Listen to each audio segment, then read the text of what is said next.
안녕하세요. 저는 교육공학계의 핵인싸 임현진입니다. 네, 교육공학계 셀럽 윤성입니다. 교육공학계 크리에이터 장지은입니다.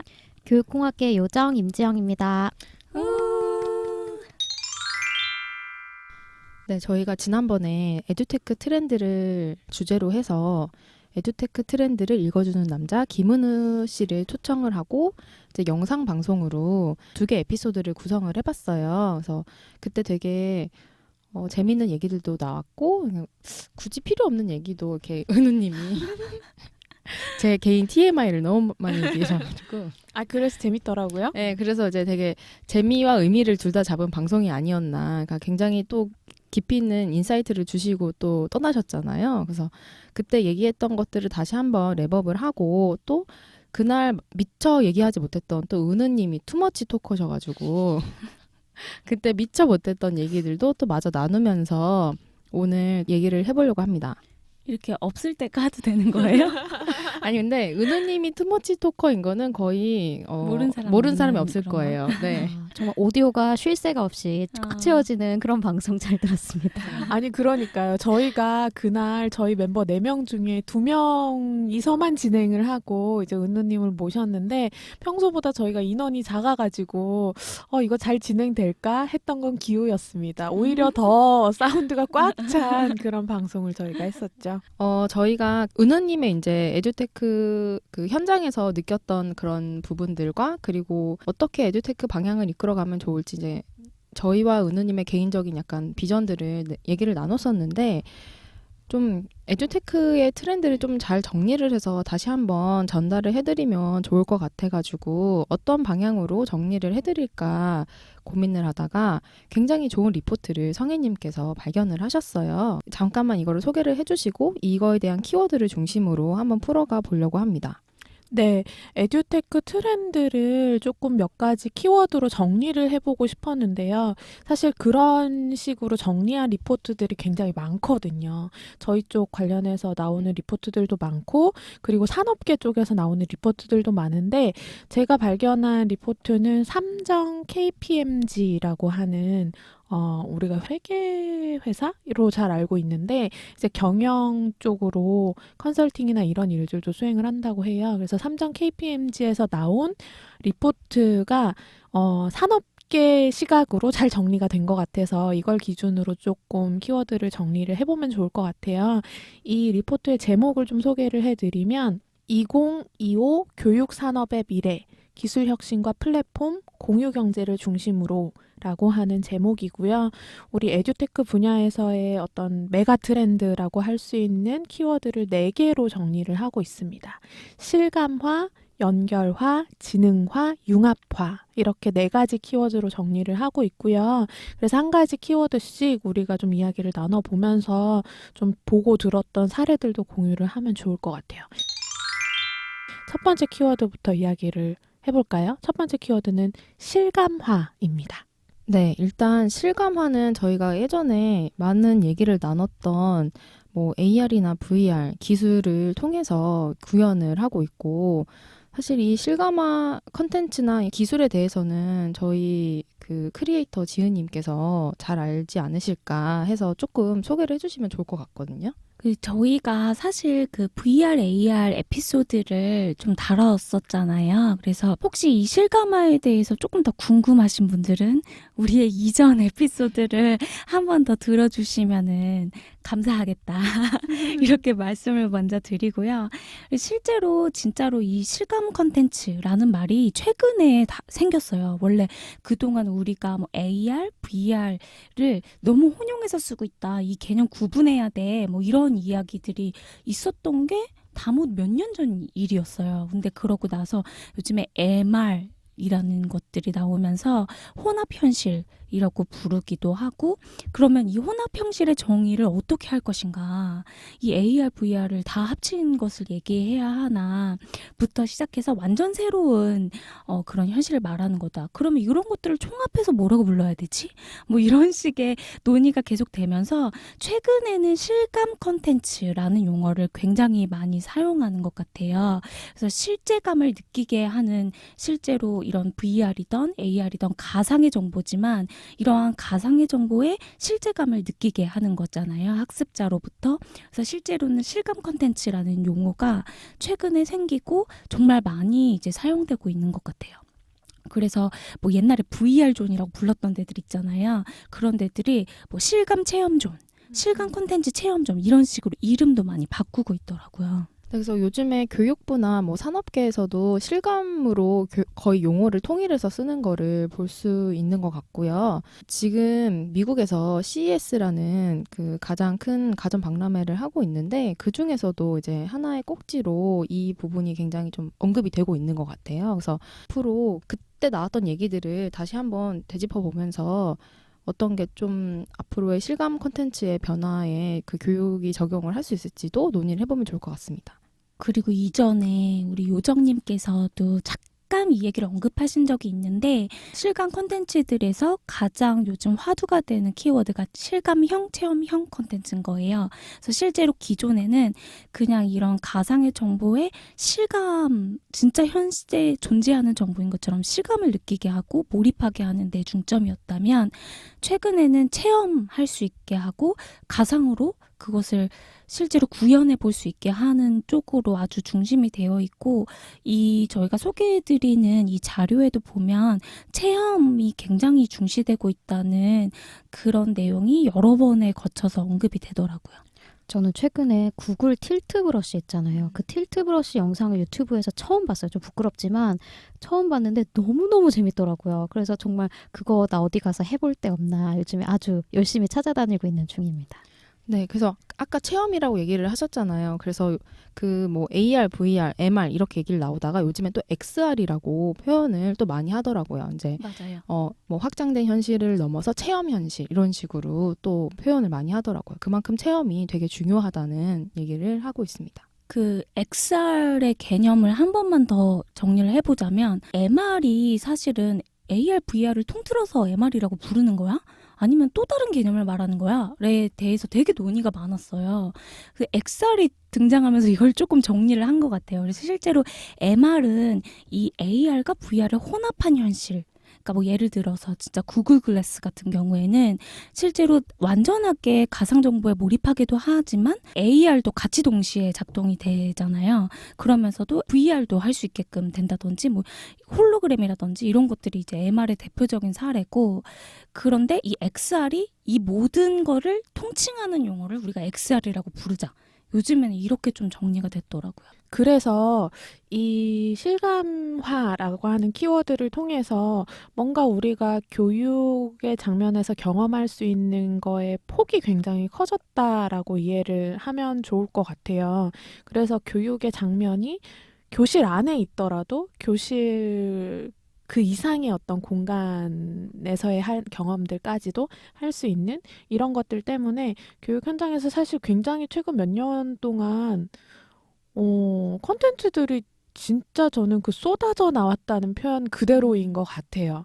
요즘 뭐 교육박람회 같은 데 가면 몇 년 동안 계속 이쪽 분야의 콘텐츠들이 나오고 있더라고요. 그리고 예전에 우리가 첫 번째 시즌이었죠. 그때 이제 VR, AR을 다루면서도 했던 것처럼 그 우리가 직접 사서 정말 써볼 수 있도록 그 가격대가 정말 장벽이 점점 더 낮아지고 있더라고요. 그래서 그런 변화도 확실히 일어나고 있는 것 같습니다. 네, 그러면 두 번째 키워드로 한번 넘어가 볼까요? 두 번째 키워드는 연결화입니다. 이게 4차 산업혁명 시대의 키워드 중에 하나잖아요. 초연결성. 이게 이제 우리 교육 쪽 에듀테크에서도 굉장히 큰 핵심적인 키워드로 이야기가 되고 있는 것 같아요. 연결화의 핵심은 그런 것 같아요. 그러니까 모든 것이 연결된다. 근데 예전에 초연결 시대에 대해서 얘기했을 땐 사실 인간과 디지털의 연결을 많이 얘기했었잖아요. 근데 이제는 인간과 디지털, 그러니까 인간과 인간을 디지털이 매개하고 그런 모든 형태의 인간들이 다 연결되는 그런 것이 연결화 사회라고 얘기를 하는 것 같아요. 그래서 이 보고서에서도 얘기를 하는 게 학생, 교사, 다른 학생, 부모, 멘토, 학습 관리자 뭐 이런 정말 그 학습에 관련된 다양한 이해관계자가 다 연결되는 것이 바로 이 연결화 사회라고 얘기를 하는데 이 연결화라는 것에 대해서 테크놀로지가 매개되지 않는다면 절대로 이루어지기 어려운 그런 연결이라고 할 수가 있겠죠. 네, 저의 논문 주제이기도 합니다. 이렇게 살짝 이렇게 기대감 조성. 기대감 조성. 우리 다음에 한번 임지영 게스트님을 모시고 또 이런 협력과 연결성에 대한 이야기 한번 들어봐야 되겠죠? 그쵸. 임지영 박사님 모시고. 그렇죠. 이렇게 얼굴 뜨겁게 할 일인지 어서 넘어가도록. 네, 곧 그건 이제 저희가 준비를 해보도록 하고요. 네. 그러니까 이게 다양한 주체들과 연결을 시켜준다라고 하다 보니까 그 연결을 시켜주는 플랫폼 비즈니스가 굉장히 지금 많아지고 있죠. 사실 플랫폼이라는 말을 굉장히 많이 들어보셨을 텐데 이 플랫폼 안에서 다양한 사람들이 연결이 될 수 있는 그런 장을 마련을 해주는 거잖아요. 그래서 에듀테크 다양한 뭐 스타트업 기업들을 보면 이 플랫폼 비즈니스로 접근하는 기업들이 상당히 많더라고요. 혹시 뭐 생각나는 거 있으신가요? 생각나는 곳은 굉장히 많은데 사실 지금 제가 속한 회사에서도 이 플랫폼 비즈니스를 좀 추진해 보려고 하고 있어가지고 이렇게 어쩌면 경쟁사일 수 있는 회사들을 언급하게 되는 것 같아서 약간 조심스럽지만, 그러니까 최근에 뭐 이런 플랫폼이, 그러니까 기존에 있긴 했는데 뭐 강사를 매칭시켜주는 플랫폼, 뭐 전문가들끼리 연결시켜주는 플랫폼, 그리고 뭐 내가 원하는 컨텐츠, 그리고 뭐 그러니까 뭐 템플릿 이런 지식 컨텐츠들을 이제 찾아주는, 뭐 연결시켜주는 플랫폼, 이런 것들도 굉장히 많이 나오게 되고요. 제가 또 최근에 봤던 것 중에 하나는 교육에 그 교육장 같은 게 굉장히 필요한 부분이 있는데 이 교육장들이 또 어떤 곳에서는 이제 빈 공간이 있을 때가 있어요. 뭐 연수원이라든지 아니면은 산에 있는 교육장들이라든지, 그래서 그런 것들도 또 매칭시켜주는 그런 또 서비스도 있더라고요. 그래서 굉장히 그 블루오션 플랫폼 산업에 뛰어들기 위해서 이미 굉장히 많은 플랫폼들이 만들어져 있기 때문에 그 블루오션을 찾기 위해서 다들 엄청 머리를 쓰는구나라는 생각을 했고, 그럼 과연 우리 회사는 이제 뭘 만들어야 될까? 지금 머리를 쥐어뜯고 있습니다. 네. 그래서 그런 플랫폼 사업을 보다 조금 더 광범위한 개념으로 공유경제라는 개념이 있잖아요. 공유경제는 재화나 공간, 경험과 재능을 다수의 개인이 협력을 통해서 다른 사람에게 빌려주고 또 나눠 쓰는 온라인 기반의 개방형 비즈니스 모델이다. 이렇게 설명을 하고 있는데요. 그러니까 이런 플랫폼이나 공유경제를 통해서 이제 그동안은 교사가 좀 정해져 있었다면 이제는 누구나 교사가 될 수 있고 누구나 학생이 될 수 있는 이러한 새로운 사회, 그러니까 학습에 대한 새로운 사회를 또 여는 것 같아요. 또 이런 네트워크를 기반으로 하는 이런 학습 시스템 자체가 일단 학습을 하는 모든 구성원들로 하여금 더 풍부하게 피드백을 받을 수 있고 또 즉각적으로 피드백을 받을 수 있고 정보 공유도 더욱 원활하게 만들어주는 그런 시스템을 만드는 것 같고요.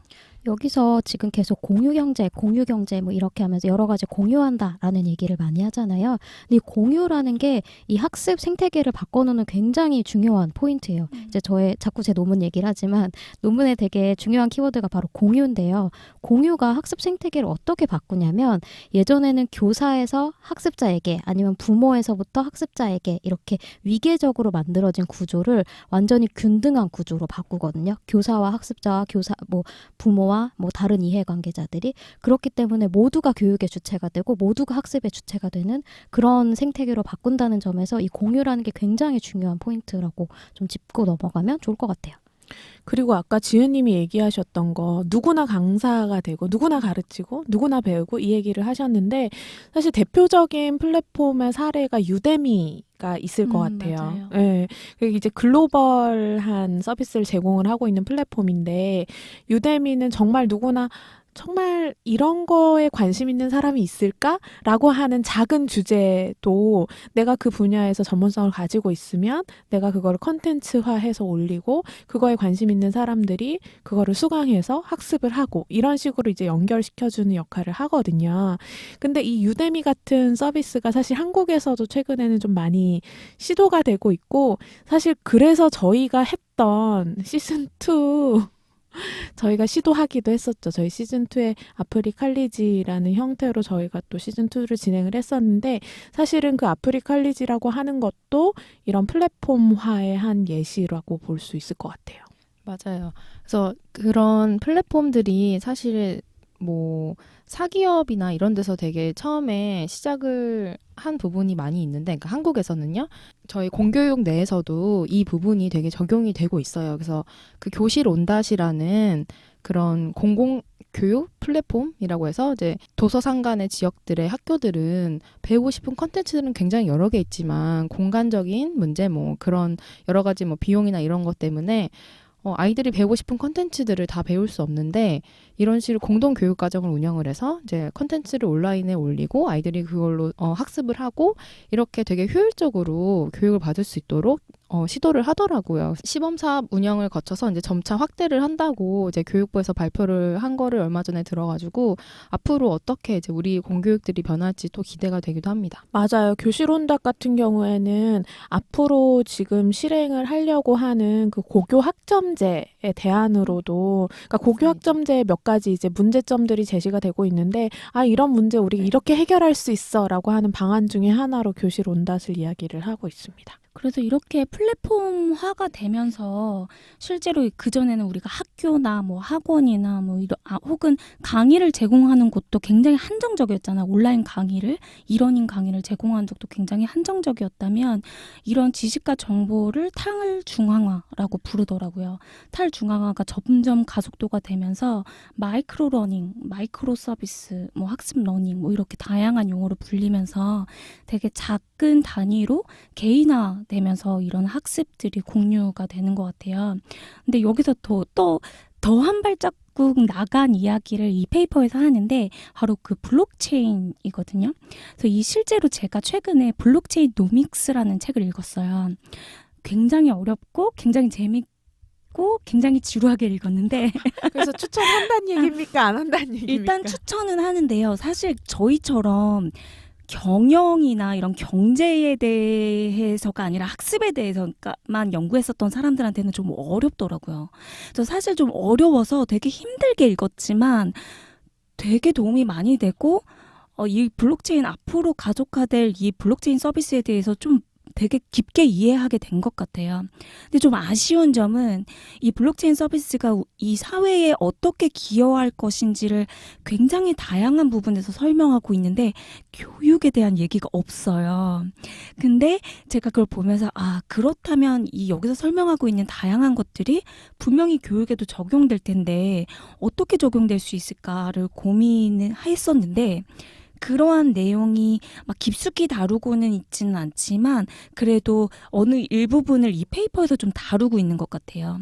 그래서 좀 핵심적인 내용만 얘기를 해드리자면, 실제로 이런 블록체인 서비스가 학습에 이제 포함이 되게 되면은 우리가 그동안 그렇게 많이 얘기했었던 개인정보 누출에 대한 그런 노출이라든지 이런 것들에 대한 어떤 저작권이라든지 이런 것들에 굉장히 민감한 부분들이 있는데, 이것들을 굉장히 철저하게 보완할 수 있다는 것이 이 블록체인 기술의 굉장한 핵심이더라고요. 그래서 우리가 지금도 이 21세기에도 그 계약서 쓸 때 막 저희 사인 PNG 따가지고 이렇게 배경 지워서 이렇게 막 붙이고 PPT 그 PDF로 보내면 거기서 누구나 사실 그 도장을 도용할 수 있고 막 이런 상태잖아요. 근데 그런 것들을 굉장히 암호화돼서 만들 수가 있어서 실제로 이런 학습 정보에서 우리가 쏟아지고 있는 학습자의 개인 정보들, 그런 것들을 굉장히 블록체인 기술로 인해서 굉장히 신뢰성 있게 서비스할 수 있게 되더라고요. 네, 그래서 요즘에 저희가 흔히 알고 있는 한글 만드는 그 한컴 있잖아요. 한컴에서 비즈니스 모델을 굉장히 바꿔서 블록체인이랑 스마트 시티 쪽으로 이 사업의 방향 완전 바꿨어요. 그래서 그 라이프 토탈에 대한 개인 보안이나 이런 거를 블록체인으로 이제 가져가는 거여서 출생부터 뭐 출생 증명, 학위 증명, 의료 보험, 이런 것들을 다 블록체인으로 그 자신의 기록 레코드를 다 가져가고 보안되고, 그다음에 언제 어디서는지 이렇게 꺼냈을 수 있고 이런 식으로 가져가고, 이거를 이번에 그 CES에서 발표를 한다고 하더라고요. 정말 어마어마한 피봇을 하는군요. 저 처음 들었어요. 네. 근데 진짜 재밌는 게 이 책에 보면은 이제 더 이상 사기칠 수 없는 세상이 맞아요. 그러니까 뭐 학력을 이렇게 부풀리게 하거나 위조한다거나 또는 뭐 통장 계좌 같은 것들을 뭐 흔히 뭐 대포 통장 아니면은 뭐 그다음에 신분증을 도용해서 다른 사람의 명의로 핸드폰을 만든다거나 이런 식의 일들이 굉장히 어려워지지 않을까 생각을 합니다. 우리 플랫폼 얘기하다가 블록체인까지 갔는데 그러면 그 다음 키워드로 한번 넘어가 볼게요. 세 번째 키워드는 지능화고요. 사실 진짜 요즘 많이 얘기하는 키워드잖아요. 그리고 우리 에피에서도 지능화, 맞춤화 뭐 이런 거에 대한 키워드가 안 나온 에피가 거의 없는 것 같아요. 한 번씩은 다 나왔던. 맞아요. 네, 그렇죠. 맞아요. 그 솔직히 지금까지 얘기했던 키워드들이 다 연결이 되는 부분이 없지 않아 있지만 결국 이 지능화는 이제 인공지능 기술로 인해서 더 한 단계 앞선 생각과 행동과 이런 일들 서비스를 할 수 있다는 거가 이제 좀 핵심인 것 같고 그 특히 교육계에서 이 지능화가 또 왜 주목을 받게 되냐면 개인 맞춤형으로 교육이 서비스가 되어야 하기 때문에 개인 학습자별로 학습 패턴이나 아니면 뭐 특히 부족한 부분 이런 것들에 대해서 이 지능화 기술로 그것들을 보완을 해줄 수 있다는 거. 그래서 정말 개인이 강한 점들은 더 강하게 만들어주고 약한 부분은 보완해주고 이렇게 해줄 수 있는 기술이 점차 학습에 적용이 되고 있고 그리고 이 뭐 한국의 인공지능 관련한 전문가가 몇이 없다. 뭐 전 세계에 비교해서 한국은 너무 부족하다. 막 이런 얘기가 나오기는 하지만 또 학습과 관련해서 인공지능 쪽으로 AI 서밋이 있는데 한국에 이제 리드라는 산타토익 개발하신 분이 또 얼마 전에 또 발표를 또 하셨더라고요. 그래서 또 그런 어학적으로 인공지능 서비스가 굉장히 치고 나간다는 거를 알 수가 있습니다. 어학, 수학 이런 부분에서 인공지능 교육이 굉장히 많이 이루어지고 있더라고요. 저는 여기서 되게 이 워딩 되게 재밌는데 이렇게 여겼던 게 나보다 나를 더 잘하는 인공지능 선생님. 그래서 지능화로 개인별 맞춤형 교육이 가능해진다. 나보다 나를 더 잘 안다라는 말이 되게 재밌기도 하면서도 공감이 되더라고요. 그래서 실제로 요즘 막 대시보드나 이런 것들을 보면은 내가 어떻게 학습을 이루어지고 있는지를 자동 통계를 해서 보여주잖아요. 그리고 남들에 비해서 내가 어떻게 하고 있는지도 바로바로 아주 즉각적으로 확인할 수 있다 보니까 내가 그 대시보드를 통해서 내가 이번 학습에서는 다른 사람들보다 완료율이 이만큼 떨어지고 이거는 이만큼 더 성취를 했고 이런 것도 굉장히 즉각적으로 확인할 수 있다 보니까 이런 데이터 분석 자체가 나의 학습을 더 잘 이해하게 해주는 것 같아요. 네, 그래서 이제 이게 교육에 적용이 될 때 학습에 대한 부분을 이제 인공지능이나 뭐 인공지능 튜터 아니면 인공지능 교사가 대체함으로써 그럼 과연 교사는 무슨 역할을 할 것인가에 대한 또 논의들이 있었거든요. 그리고 정말 교사를 인공지능이 대체할 수 있는가? 근데 이제 교사가 또 중요한 역할 중에 하나는 학생들의 전인적인 발달을 또 돕고 인성을 또 지도해 줄 수 있고 협력이나 이런 역할들에서 이제 퍼실리테이팅 같은 역할들을 더 이렇게 적극적으로 개입을 할 수가 있다라고 하면서 또다시 약간 뭐 인성교육 쪽이 또 주목을 받기도 하고요.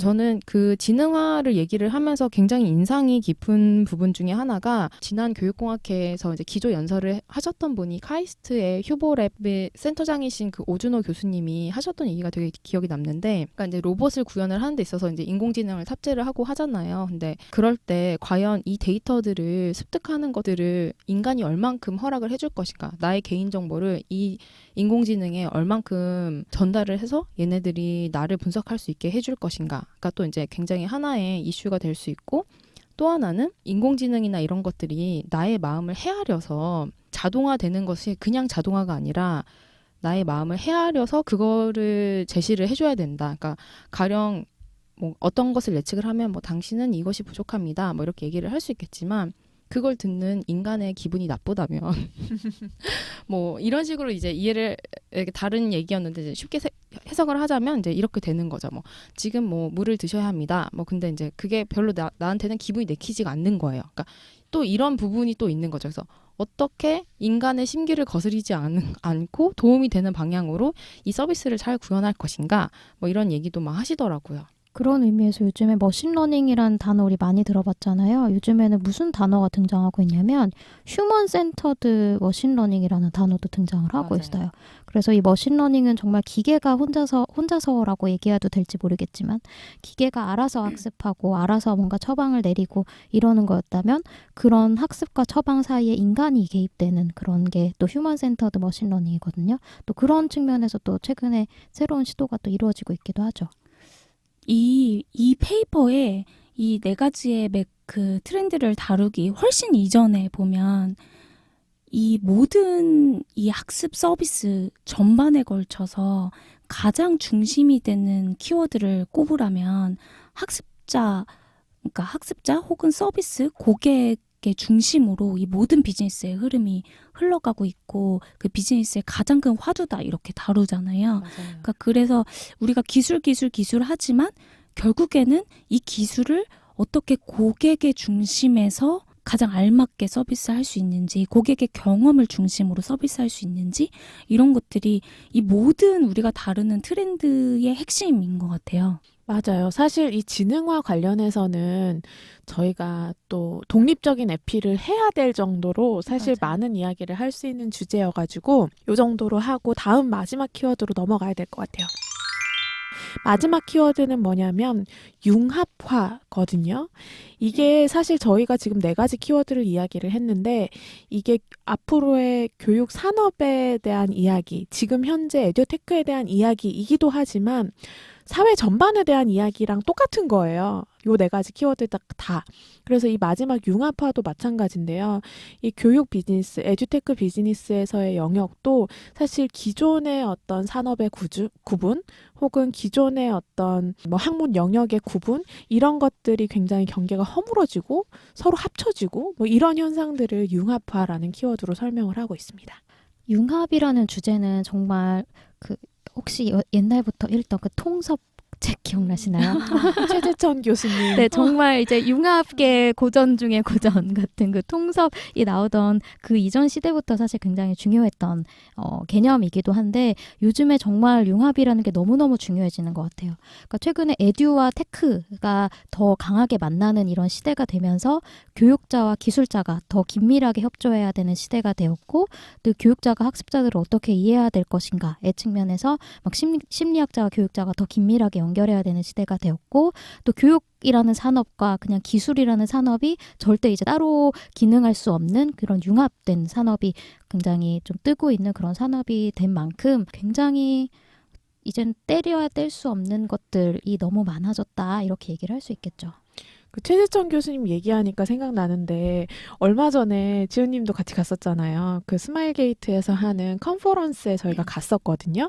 그때 최재천 교수님 하셨던 얘기 중에 하나가 되게 인상적이었는데 굉장히 우리가 잘못한 거, 정말 잘못한 거를 꼽으라면 문과와 이과로 구분한 거다. 이 얘기를 하시더라고요. 이거 우리나라 얘기였던 것 같아요. 국가가 저지를 수 있는 최고의 인권 유린이다라고 표현을 하셨어요. 맞아요. 해외는 문이과가 구별되지 않아요. 그러니까 우리는 문과 길, 이과 길 이렇게 고등학교에 딱 이렇게 양분해버리잖아요. 아니면 예체능 이런 식으로. 그래서 문과 길을 선택하면 이과는 이제 쳐다도 안 보고 이과 길을 선택하면 문과 쳐다도 안 보고 사실 이런 짓을 했는데 이걸 굉장히 비판을 하셨어요. 근데 이제 앞으로는 좀 더 많이 달라질 것 같은데 어쨌든 정말 이런 좀 경계를 넘어서는 이런 것들이 정말로 앞으로의 트렌드가 되는 것 같고 그리고 에듀테크 분야에서도 사실 에듀테크라고 하는 분야 자체도 융합적인 분야이기도 하고 대표적으로 우리가 아까 지능화 얘기할 때 나왔던 그 리드라는 회사도 보면 자기네들은 교육회사가 아니라 테크 회사라고 이야기를 하더라고요. 그러니까 우리가 보기에도 테크 회사죠. 그럼에도 불구하고 그 사람들이 하는 거는 교육적 처방을 내리는 거에 관심을 두고 일을 하잖아요. 그래서 이런 에듀테크 분야, 교육 쪽 분야에서도 이런 뭐 테크 분야라든지 다른 여러 가지 분야들이 융합이 돼서 또 새로운 것들을 만들어내고 있는 추세인 것 같습니다. 요즘에는 이제 소비자 고객들이 뭐든지 그냥 원스톱으로 다 되기를 바라는 것 같아요. 만약에 은행 어플을 쓴다고 하면은 저는 신한은행을 쓰는데 신한은행 어플에서 다른 은행의 업무도 볼 수 있게 요즘에는 다 이렇게 경계를 허물고 있어요. 막 선을 다 넘고 있어요. 펭수가 EBS이지만 다른 방송국을 가듯이 장성규가 선을 넘듯이 막 이렇게 선을 넘고 그러다 보니까 산업과 산업 간의 융합이 굉장히 더 활성화가 되고 그거를 굉장히 또 장려를 하게 되고 그리고 이제 그게 아니면 살아남을 수 없는 세상이 된 거예요. 그래서 요즘에 보면은 대기업들이 작은 이제 벤처 기업들을 막 인수를 하는데 굳이 저기서 저 기업들을 왜 인수를 하지? 이런 생각이 드는데 이제 그런 다양한 비즈니스의 요소들을 다 흡수하려고 이렇게 막 그 인수합병이 굉장히 활발하게 일어나더라고요. 저는 요 파트를 재밌게 본 게 정말 산업계 입장에서 많이 써놓은 거예요. 그래서 맞아요. 저희는 사실 교육계에서의 다루던 그 융합의 키워드랑은 약간 관점이 다른 것 같은 거예요. 그리고 특히 좀 제가 재밌다고 생각했었던 거는 그리고 되게 공감이 느껴졌었던 거는 교육 산업과 타 산업의 경계가 이제 무너진다. 근데 실제로 이 무너지고 있는 거를 저희가 경험하고 있잖아요. 그래서 사실 이런 것도 굉장히 재미있었던 것 같고 실제로 이런 융합화가 이루어지는 게 우리가 바로 앞에서 다룬 지능화, 연결화 때문에 이런 융합화가 이루어지는 것이다. 이런 얘기들이라든지 이런 것들이 굉장히 산업계 입장에서의 많이 쓰여져 있어서 또 되게 새로운 관점에서 이런 융합 키워드를 조금 바라볼 수 있었던 것 같아요. 맞아요.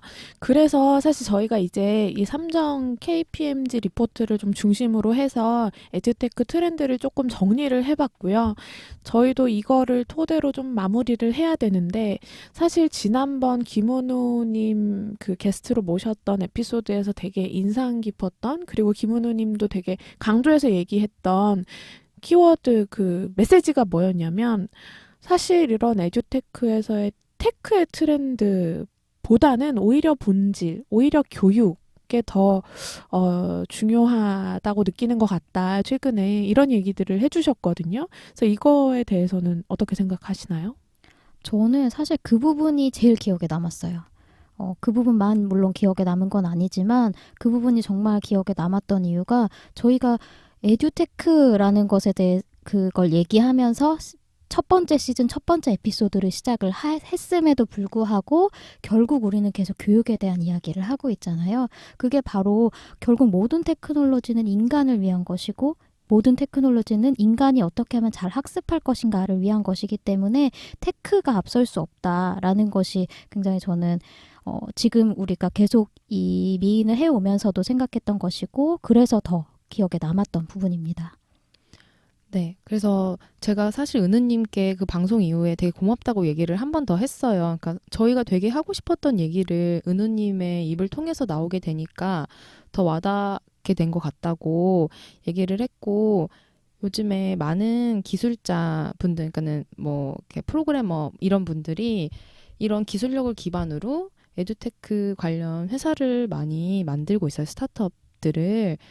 근데 약간 교육적인 베이스가 없는 상태에서 그런 것들을 막 만들다 보니까 조금 아쉬운 부분이 있는 경우가 있거든요. 그래서 그런 부분에 대해서는 저희한테 연락을 주시면 저희가 굉장히 많은 이야기를 해드릴 수 있지 않을까라고 생각을 또 합니다.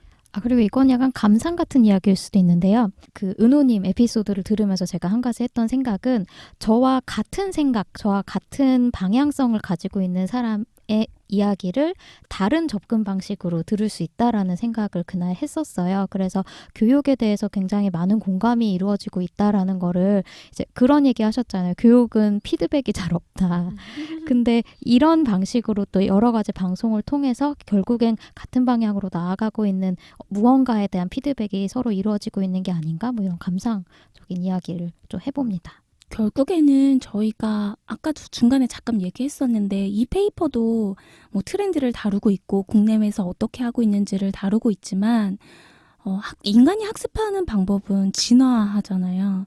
그렇기 때문에 실제로 4차 산업혁명이라는 여러 가지 환경적인 역량을 우리가 어떻게 더 잘 발현하고 그리고 그걸 어떻게 더 반영해서 우리가 인간의 학습을 보다 더 질롭게 할 것인가 가 사실은 굉장히 제일 핵심인 키워드인 거고, 그런 의미에서 우리가 중간에 잠깐 이야기 나눴었던 것처럼 이게 사실은 우리가 계속 학습자 중심이라고 말하는데, 우리가 기본적으로 구성주의에서 말했었던 학습자 중심보다 한 단계 더 나아간 학습자 중심인 것 같아요. 이 서비스를 수혜를 받는 이 수혜자로서의 그 고객의 경험, 학습자의 경험을 굉장히 많이 다시 학습을 설계하는 데 반영하게 되는 이 피드백이 이루어지고 있는 것 같다는 생각이 들어요. 좋습니다. 이제 더 할 말 없으시죠? 네, 시간상 이제 좀 정리를 해야 될 것 같습니다. 그러면 또 오늘 못다한 얘기는 다음에 또 나누면 되니까요. 이번 에피소드는 이것으로 마무리를 하도록 하겠습니다. 교육계의 최신 트렌드를 스피디하게 알려드리는 미래교육 인사이트.